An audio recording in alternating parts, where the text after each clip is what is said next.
Hello and welcome to a Talk Lit Get Hit bonus chapter, the little book chats in between the big ones. We'll talk about reading, authors, and have discussions with people who, like us, can't shut up about books. We might get sidetracked and talk about literally anything else, But this is a bonus chapter we wrote just for you. Seasons come and seasons go, but Goodreads reviews are forever. This episode, we take a bit of a closer look at the way we rate, review, and DNF books because God knows sometimes it can be a mystery even to us. Bridget, hello. Hello, Laura. So this question actually came in as a part of our latest Talk Lit with Us episode, but we thought it would be worth doing properly and expanding into its own bonus chapter. To prepare for this episode, we conducted a little bit of research over on Instagram, polling our listeners on their own habits when it comes to rating, reviewing, and DNFing books. Bridget, on a really basic level, how do you rate your books? Run us through your 1 to 5, 1 to 10, 1 to 100, whatever you do. Okay. So I think 5 stars, I'm just giving them out willy-nilly, but I think it's just a book that I obviously really enjoyed. Maybe I cried. Maybe I thought it was so profound and so smart that I want everyone to know that I'm also profound and smart. That's one reason why I give 5-star reviews. I think 4 stars I normally give to books that are all of those things that I just said, but maybe also a little bit boring. 3 stars has sort of become my polite rating for books that I didn't really like, but I feel bad about giving 2 stars or 1 star. Your etiquette rating. Yes, that's my etiquette rating, my manners rating. I also give nonfiction books 3 stars most of the time as well, unless I'm really struck by how well I think they were written. And so I used to not rate nonfiction books, but then that started to annoy me because it started to throw off my average rating on Storygraph, and I sort of wanted those books to be included in that average. So I started giving it 3 stars unless I obviously really hated it, disagreed with it, or really loved it. I find it quite hard to review and rate nonfiction books, but I found that 3 stars is probably a good middle ground because it's literally the middle. 2 stars, I think lately I have been more likely to give a 2-star than a 1-star review. And there's not much difference in them for me, honestly. Like 2 stars, I think, shit book, but I read it quite quickly. And 1 star is like, this is just the worst pile of steaming shit that I've ever read put into a book. So how about you? I think my rating system is very similar to yours. 5 stars on a level I'm reviewing on vibes, as so many people are. And I think the vibe is that I feel changed in some way. And maybe I cried. Normally I cried, to be honest, but it can be crying for a variety of reasons. 5 is just like the perfect combination of the writing was beautiful, the characters grew on me, like the story felt real and like tangible and alive, and I felt changed and it stuck with me to some degree. It doesn't have to change my life. It just has to linger a little bit. And that is a 5-star read. 4-star is like very close. It's still something that I would like recommend to people. It's still something that I enjoyed a lot, but there's just like an element of the plot, something lacking in the characters, just something that made it not quite hit as hard as it could. And that can sometimes be really hard to articulate for me as well, because sometimes I'm like, oh, I loved it, but I don't think it's like one of the best. And I don't know why. So a 4-star rating can sometimes be a bit of guesswork. I agree with you on 3 stars being the polite rating. And I think it's just sort of something where I'm like, the writing was good. Didn't really get what happened, but it was interesting enough for me to follow along on vibes. Yeah, and I think sometimes it can be like, this is a good book, just not for me. Yeah, I think a 3-star rating is not necessarily a book that I would say is bad. It might even be a book that I would recommend, but it's just a book that's not for me. A 3-star read is unfortunately almost always a book that I could have gone without reading as well. It's not necessarily a bad time, but I don't really get much out of a 3-star read. And I acknowledge that someone might, but it ain't for me. And that is a little bit of a bummer because I feel that I most often read 3-star books where I'm like, I could take it or leave it. So to be on a run of 4 and 5 is unbelievable. It is quite funny. I have just looked up our average ratings on Goodreads for each of us. Mine is 3.92 and yours is 3.63. So I think close. We might need to get better at picking books. Yeah. Or stop reading these podcast books. Well, that flows perfectly into my next points because I think a 2-star book, it's kind of beyond me how I would end up with a 2-star book and a 1-star book because kind of like spoiler alert for our next conversations, but I don't really have any issues DNFing books. And so I don't think I often get them, but through doing the podcast, I've definitely gotten more of them. I don't think I would push through, like if I felt a book was lower than 3 stars, I wouldn't push through reading it unless it was for podcast purposes normally. 2 stars, it's not very good. I don't really like the writing. I don't really enjoy the plot. I don't like the characters. There's not much I enjoy about it. And I wouldn't recommend it to anyone. And then, 1 star, once again, just a steaming pile of shit, like you said.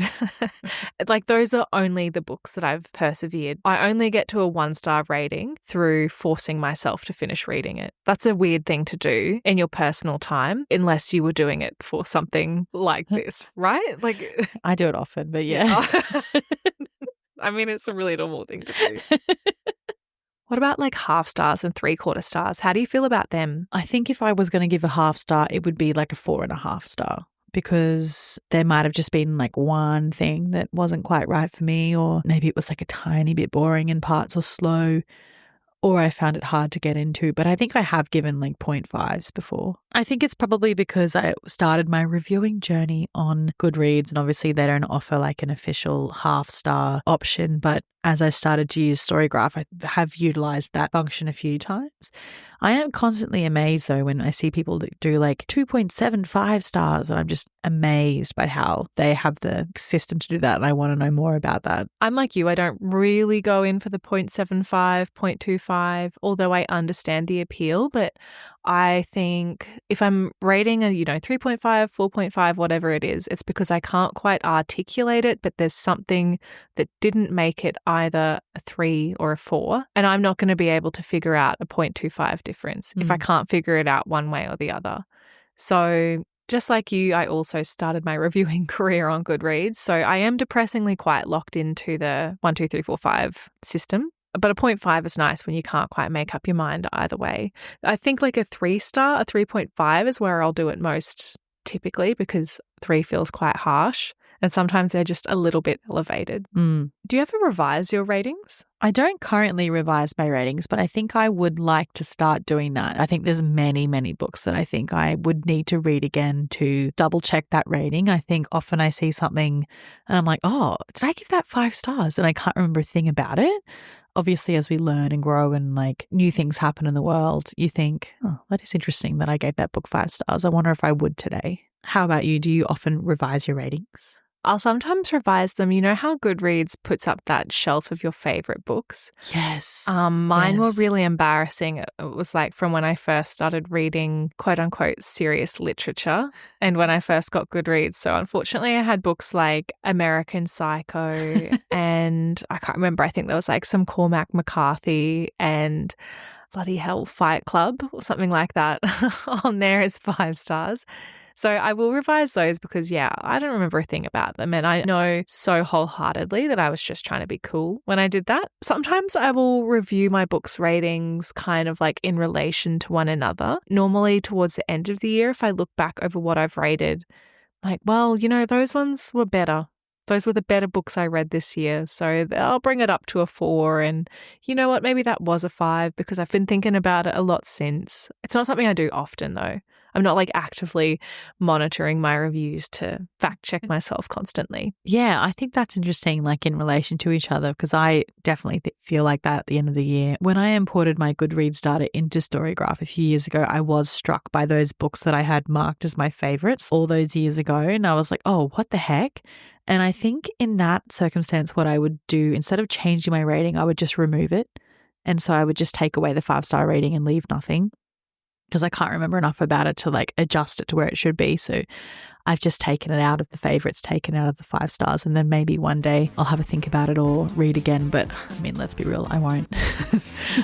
Now, I know you've gone through a lot of personal growth in this particular area in recent years. So I'm wondering if you could give our listeners a refreshed take on your stance on DNFing books. And for those playing at home who aren't familiar, DNF did not finish.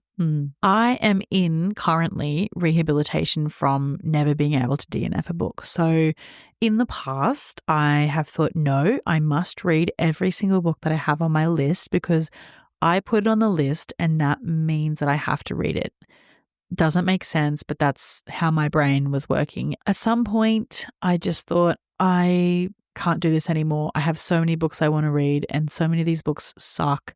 And so I have started to DNF books. I have DNF'd 7 books, not all in one go. It's been a gradual process, but I think I'm going to start doing it more and more often. I need to remind myself that just because I put it onto a fake list in like a little fake app on my phone that's not real, it's not a tangible thing. I have this thing on my phone, which is like a piece of glass and metal and shit.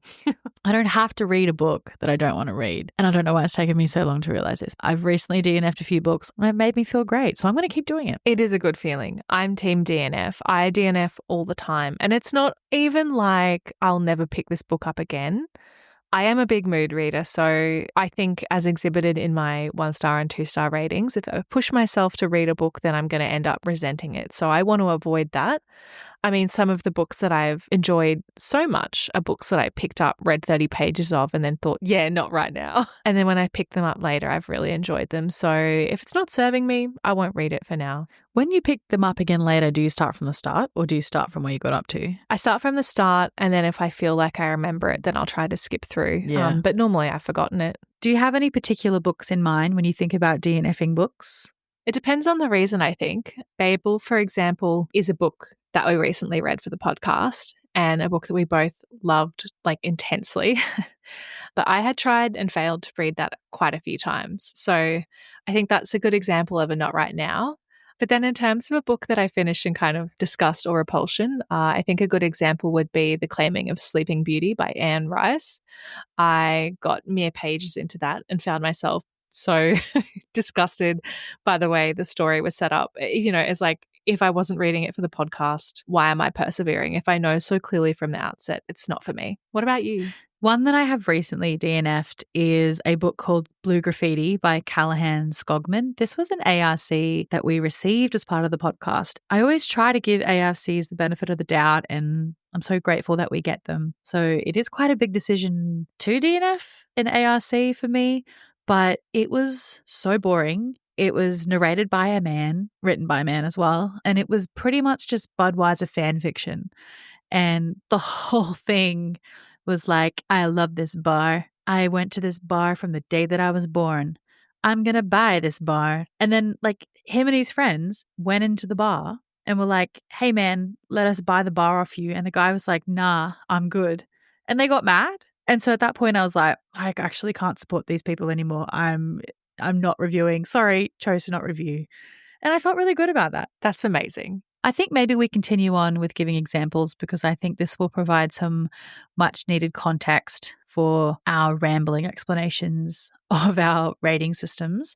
So let's start from the top. Laura, what is a quintessential 5-star read for you? I guess I'm looking for something that leaves an impression. Ones that spring to mind immediately are Cloud Street by Tim Winton. I remember so clearly my first time reading that. I was maybe 14 or 15 years old.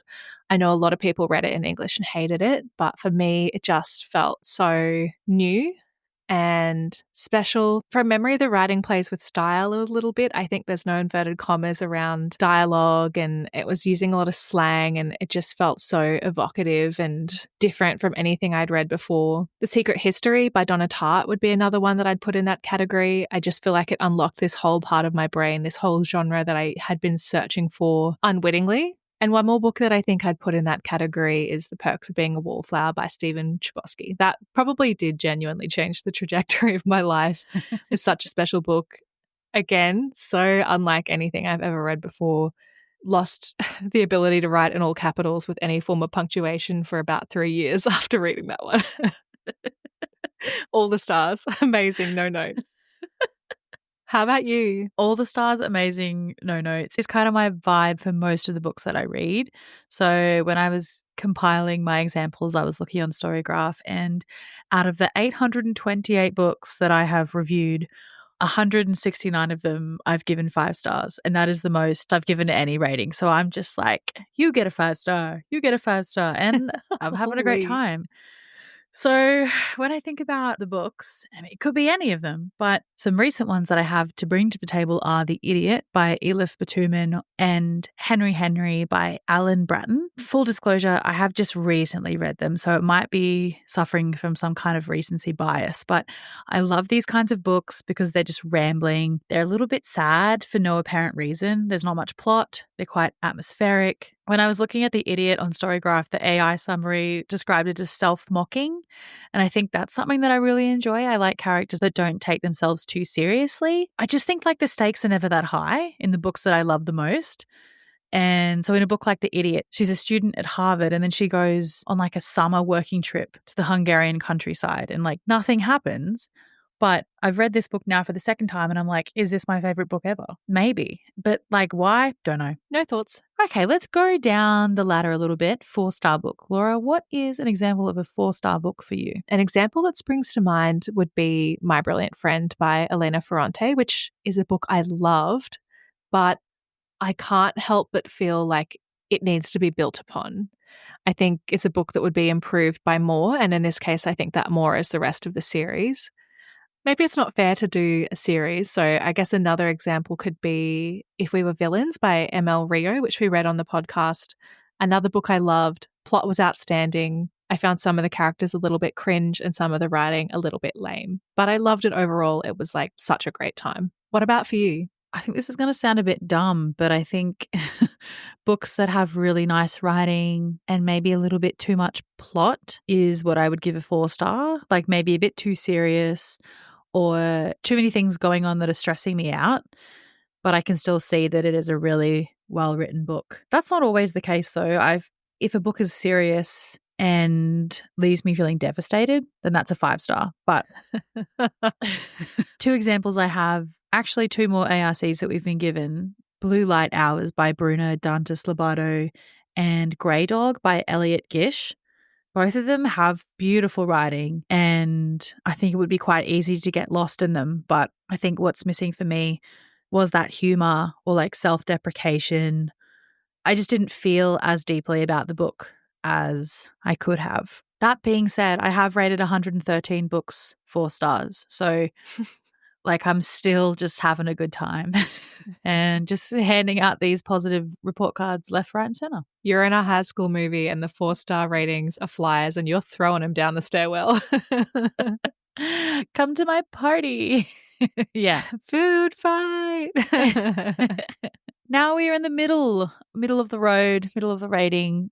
3 stars. Laura, what have you got for us for 3 stars? I think for me, ratings 2 through 4 are like a soup of lost memories. Like they're reasonably interchangeable. I scrolled through Goodreads to try and find books that I'd previously rated 3 stars, 4 stars, 2 stars, whatever. And honestly, my choices are so perplexing. And I think it's the fact that I remember really, really excellent books. I remember 5 stars and really abysmal books, 1 stars, and everything else in between is kind of a blur. So I think I have to lean on some recent examples. 2 that come to mind are Julie Chan is Dead by Lian Zhang, which is another ARC we received. I did really enjoy this. I see why other people would enjoy this. But personally, I've read other things that do the same thing and I think do them a little bit better. I didn't really connect to the characters. I didn't really get much from them. I thought the writing was fun. The plot was juicy, but no element in particular really caught me. And I think that's probably a key element of a 3-star book is that even though I might overall enjoy it, nothing in particular is really grabbing me. The same could be said for Glyph by Ali Smith, who I think I've sworn off multiple times on this podcast, but I think Ali Smith's writing is undeniably beautiful. The message of her works is normally quite complex or haunting, but there's never really enough from her characters or plot in a really obvious way for me to hook into, which is a shame because I want to be on that train so bad. The covers are so good. They're so nice. I haven't read one. I've considered giving you my collection of Rachel Cusk and Ali Smith books so many times over because I think you probably would enjoy them because I think they lean a little closer to the type of book that you do enjoy over me. Yeah, okay. Because I haven't picked them up because I was like, oh, Laura doesn't like them. I probably won't like them. No, I think you'd like them more than me. Interesting. I know nothing about them. You're an intellectual. Oh, I really am.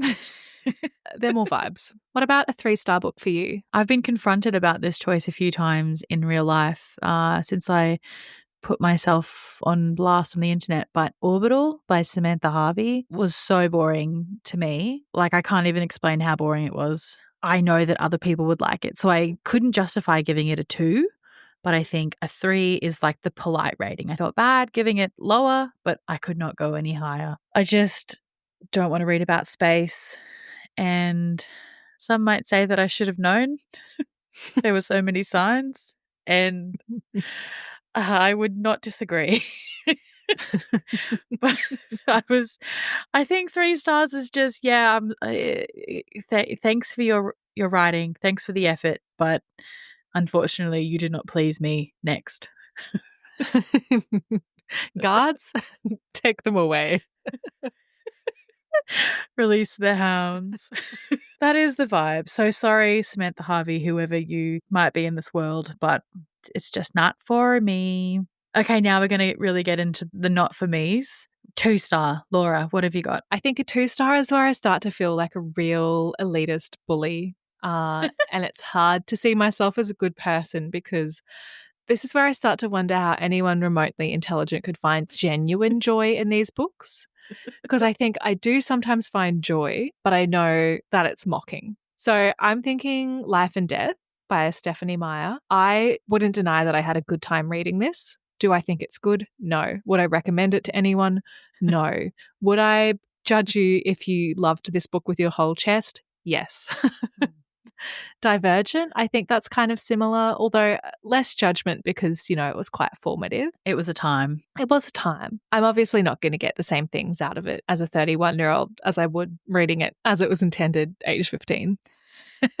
I think the difference between Life and Death and Divergent is that Divergent was released at the peak of the dystopian fiction that all the girlies were reading at the time, but Life and Death doesn't have the same excuse because it was released 10 years after Twilight and it was just a bit of a cash grab. So, yeah, I think there is a difference between those two. Stephanie Meyer, if you are listening, please do not let this dissuade you from any further cash grabs. I will buy and read them all. I'll give you all the cash I have. Yeah. Quick, grab it. What about a 2-star read for you, Bridget? 2 books that came to mind for 2-star reads were Summer in the City by Alex Astor and also The Summer I Turned Pretty by Jenny Han. And the following one. So both of the summers. The third one is something that is an abomination and should not even be mentioned, but that couldn't even reach 2 stars. Anyway, these books were so trashy and so poorly constructed, but there was something about them that hooked me and I just had to keep reading, whether it was like utter disbelief that something could be so ridiculous or maybe like some aspect of the romance and the plot was slightly interesting or something like that. But I read the whole Summer I Turned Pretty series in a day, I think. I think I went to the shops to buy the second and the third on Boxing Day after I got the first one for Christmas. So I was like hooked on them, but they were not good. Same thing with Summer in the City by Alex Astor. Once again, another ARC that we received. I didn't realize so many of these books were free books that were given to us to promote, but unfortunately, that's just how the cookie has crumbled. Yeah, something enjoyable, mostly ridiculous, and if I'm being honest, a lot of mocking coming from my end as well. Unfortunately, we can only go down from here. So, Laura, what do you consider a 1-star read? 1-star reads and below are pretty hard for me to come across because I think they're books that I would have finished almost under no other circumstances if not for the podcast. I guess I'll just say 50 Shades of Grey. 1-star read like 50 Shades of Grey is something where I have to contort my mind into all sorts of shapes to even figure out what someone could possibly be getting out of this book or what they could possibly enjoying from it. And once again, I find myself back in the bullying boat. I definitely know that feeling. I was watching TikToks last night to get ready for an episode that we are yet to record, and I felt like a real bully because I was feeling feelings of hatred. It's a 1-star book. How can you like it? It's also so humbling when you start to feel those feelings of frustration and, dare I say, hatred, as you said, coursing through your veins because you know that the comeback will be, it's just a book, it's not that serious. Yeah. And like, that's what we tell ourselves. And I just think you go in this loop, like trying to sort of intellectualize it and then making yourself more and more mad. And like, who's really having the last laugh? Like, who's the one that's not the dumbass having made up fights with people who are just innocently enjoying a book on the internet at 11:30 on a Saturday night? I'm the real dum-dum. Yeah. Sometimes we all need those moments of self-reflection. And maybe that's what hurts the most. Yeah, maybe. What are your examples of a 1-star book then? I mean, I would echo you for the 50 Shades of Grey, The Spanish Love Deception, so many podcast books. Unlike you, I will do a spite read and I will do it often. Apparently, only 13 times I've rated a book 1 star compared with 33 2 stars. I forgot to mention that before. The book that I picked to bring to the podcast was Swift and Saddled by Lila Sage. This is the second book in the series, and it was so ridiculous. I wouldn't have continued reading, but we had an ARC for the third, and I was like, oh, I've got to read it to sort of understand the characters and blah, blah, blah. But this is a book where my eyes were sore from the constant eye rolls and just like horrific sex scenes. I think most of the time a 1-star book for me has at least one horrific sex scene. And same as you, I'm struggling the whole time I'm reading, thinking, why was this published? Why was this advertised? Why did I start reading it? Why do people like it? I have a real superiority complex when it comes to reading 1-star books. And unfortunately, that superiority complex is not going to get any better because we're talking about 0-star books. Laura, do you have any books that you've rated 0 stars? Yeah, I was actually just ascending to the astral realm, like in a loop, trying to figure out my feelings around this and fighting made up fights while you were talking. I was completely in another dimension. I think a 0-star read is something that's quite rare for me to encounter because, like I said, for the 1-star reviews, it's something I would read under no usual circumstances. I'm pretty good at vetting them from my TBR, whether that's through reading a blurb or finding out a little bit about the author, finding out about the themes. A 0-star, I guess I would rate a book 0 stars if I felt that the author had a perspective that was really damaging or dangerous, and I felt like I needed to do whatever I could to stop people from reading it or to damage their reputation or like something like that. The only example I can really think of right now is Credence by Penelope Douglas. This is a book that I didn't really see anything really redeeming about, and I would really like to actively discourage people from engaging with it. And yeah, the loop that I was going on in my head is that loop of people saying, it's just a book, it's not that serious. But I think that people's inability to see the way that they contribute to the broader picture is that serious. And so I would like to do what I can, whether it's just a measly 0-star rating, to remedy that. How about you? This is going to shock nobody, but the book I brought is also Credence. And I will say that I've 3 ratings in my 0-star category on Storygraph, and 2 of them were Credence because I unfortunately read it 2 times.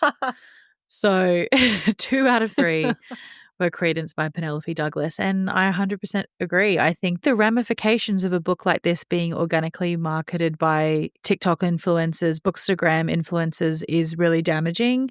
I just can't stop thinking about teenage girls who are very impressionable, who are facing a lot of challenges in their life as they grow up. And they're seeing these people that they look up to on the internet recommending a book like this, and then picking it up, reading it, and thinking that that behavior is okay for men. And so I agree. I think that damaging the reputation of the book is something that needs to be done. I mean, I sound like a grandma, but it's like, it's so bad. I genuinely think that nobody should read this book. And if I rated a 0, maybe 3 people might see that. But my 3 people and your 3 people, that's 6 people. And I think that's what a 0-star is. Don't read this book. You shouldn't get anything out of it. It's kind of a double-edged sword as well, because seeing a 0-star rating is quite intriguing. And I've seen through looking through the reviews of Credence, for example, lots of people saying, I read this to see what all the hype was about. Saw a lot of polarizing reviews, wanted to find out what the 1-star reviews were all about, blah, blah, blah. It's that kind of like, you see it in so many aspects of online life, people wanting to investigate the notoriety with their own eyes and ears. If my goal is to stop people from engaging with it, maybe I should not engage with it at all. But I don't know. Now I'm really, now see this is like spiraling again. Yeah. That's it's okay. Rough out That's here. fine. Yeah. We are but worms. We also polled our listeners to find out at what point they would not DNF a book. And so the options we gave were more than a few chapters in, a quarter through, half through, and I'll DNF at any point, I don't care. What's your view on this, Bridget? I would love to be, I'll DNF at any point, I don't care. But I mean, I'm still in rehabilitation. I'm still healing. I just am like so attached to the number of books read that I'm like, oh, if I've read more than, a quarter of it, I want to make it count.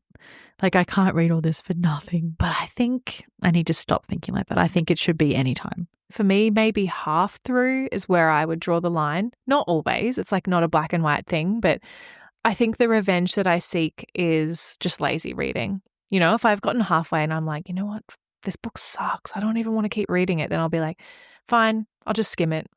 Or sometimes what I'll do, I don't know if this is like a bit evil, but I'll just Google the plot and then I'll just skim to sort of like, well, I know what happens. I've done like a 50-50 job on both fronts of reading what's on the page and comprehending it. Tick, 2 stars. Sometimes I'll just go read the reviews, even if I'm halfway. I don't care about spoilers at that point.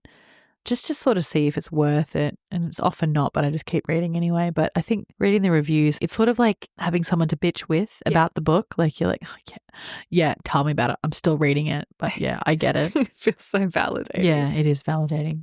Well, this actually surprised me. 57% of our listeners said, I'll DNF at any point. I don't care. That's amazing. It is amazing. 22% said halfway through was fine. 16% said a quarter through. And just 5 said more than a few chapters in. 5%, I mean.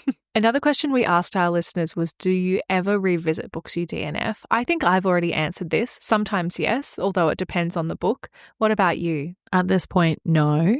But we'll see how that progresses. Yeah, I guess you're still in recovery. I am. Yeah. Well, the results were pretty even for this one. 49% said it depends on the book. 28% said, yes, I believe in second chances. And 23% said, never, they're dead to me. What about rating books you DNF? Because I think this is something we've unlocked very recently. Do you rate books you DNF? No. But when I was trying to figure out how to mark books as DNF'd on Goodreads, I did fall down a little bit of a rabbit hole where I saw that people were actually marking them as read if they'd read more than a certain amount. And then in their review, it would say DNF at 78%. And that made me very interested because I thought, oh, if I could be DNFing books that I don't like, even at 78% and still marking it as read, I'd be into that. Ooh. I don't know. It's an interesting, controversial opinion, and I didn't do it because I think the only books that I've DNF'd so far has been quite early on. I think people deserve to know. The people need to know if this book is being DNF'd left, right, and center. That needs to be reflected in the ratings. I think that's a really good point, and it feels dumb to say like, oh, but you didn't actually read it. Like, you can't mark it as read because you have undeniably read it. I think looking at my reading challenge at the end of the year is where I would really struggle. If it said I'd read like 56 books, but I knew I didn't actually finish like 10 of them, even though it's all made up, I'd be like, I'm a fake, I'm a fraud. Yeah, that is true. I would feel the same way. We did find a hack for Goodreads in particular where you can add books to like a custom made shelf. So like did not finish, you can create a shelf and then it's like an exclusive shelf. So you can only add books to that shelf. And that's a good workaround for me. Well, 67% of our listeners said that they do not rate books they DNF. 25% said only if they really hate them. And 8% said yes. I tend to agree with the only if I really hate them because there's lots of reasons that I DNF a book and mostly it's vibes. Unless I really hate them, then I don't really think it's fair for me to be commenting on the book without having read all or most of it. I think a good example of where I wouldn't want to rate one is a book that I DNF'd, The Yellow House by Emily O'Grady. And I thought the writing was excellent, but I just couldn't bear the feeling of dread and unease about what I could tell was going to happen, and I just didn't want to know about it. So I just gave up, but that would be so unfair for me to rate it because I was enjoying it otherwise. I just couldn't handle it because I'm a wimp. I meant to ask you about that book actually because I saw that you DNF'd it and I was like, oh, what the fuck? And then I was like, oh, she got scared. Yeah, I got scared. Yeah. Once again, our listeners have proven that they are the funniest people in the world because we did ask what's the strangest reason you ever DNF'd a book, although I will go on the record to say I wrote stangest instead of strangest. Stangest reason. Well, it's pretty stanch. What's the stangest reason you ever DNF a book? It's funny though, because I think I saw it 3 times before I even noticed as well. So just as bad as you. I'll just read them out. So we have, I hated the nickname that the main character gave her best friend's daughter. Fair. Every one of these, I'm like, fair. Yeah. Good call. Yeah. Pregnancy trope came in real fast and unexpected. Yeah, can relate. Get that away. The format of the book, Shatter Me.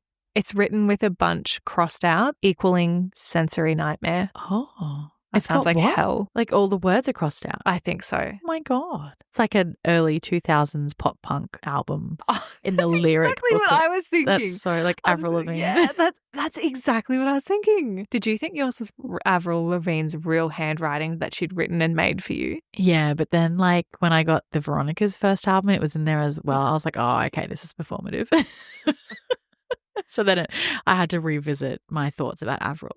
So yeah. Yeah, I feel like when I discovered like Lucinda handwriting on Microsoft Word, I was like, they can make this up? What the hell? Next one, mentioned Instagram DMs too many times. Oh, yeah. Fair enough. I feel like there was a book recently that I read that was a bit like that. I'm reading to escape this. I don't want to hear about your DMs. Yeah, and TikTok, and he mentions to TikTok, and also mentions Taylor Swift is a reason I'm having problems with at the moment because I'm a big Taylor Swift fan, but I don't want to be reading about it in books. Get that out of there. It's always like the weakest opinions as well. The next one says, and I know you'll relate to this, it was written by a man. Oh, yeah. Not all books written by men are bad books. No. But sometimes they are. Sometimes That's all I'll say. The main character, in brackets, Summer, had a sister called Winter. It was an instant DNF. Yeah, that's absolutely fair because you know at some point there'll be a spring and an autumn. Yeah. You're in it for at least 4 books, but then you start getting like typhoon, cyclone, shower. Sprinkle. Anything with a weird name, I'm out. Oh, really? Yeah. Even like back in the day, To Kill a Mockingbird, Scout, I was a bit like, I don't know, bit annoying, isn't it? Who the hell is this Boo character? I can't think of any examples. I don't think that annoys me that much, but happy to support you no matter what. Yeah, exactly. The last one is an excellent one. In romance books, when they reference penises twitching, gives me the ick. Yeah, I really don't like that. I don't like the sheathed velvet wrap steel. Don't like that. Throbbing, pulsating, ... down there. Yeah, also like my wetness or something, like things like that. Or like my core. Oh. I hate the phrase, he dragged his length up my core. Yes. I hate that. Oh my goodness. There's some horrific phrases. There really is. Probably like 90% of them contributed by 50 Shades of Grey. Yeah. Also, prick. Like his prick. Don't like that.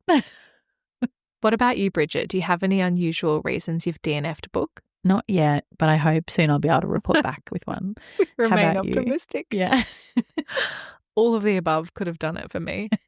Maybe instead of writing a review, we need to start writing like why we DNF'd. DNF'd because character had a weird name. In that Helen Garner book I just DNF'd, she referenced something about seeing like a schoolboy's penis pop out of his pants when he was practicing AFL, and I was like, I've had enough. Yeah, that's not. We didn't need to write that down, Helen. Helen. I love you, but please stop. Our next podcast book will be Interview with the Vampire by Anne Rice. Have your say on what we read next by keeping an eye on the link in our show notes and on our socials. Make sure you subscribe to the show, and if you want to be on the same page as us, follow us at talklit.gethit on Instagram and TikTok.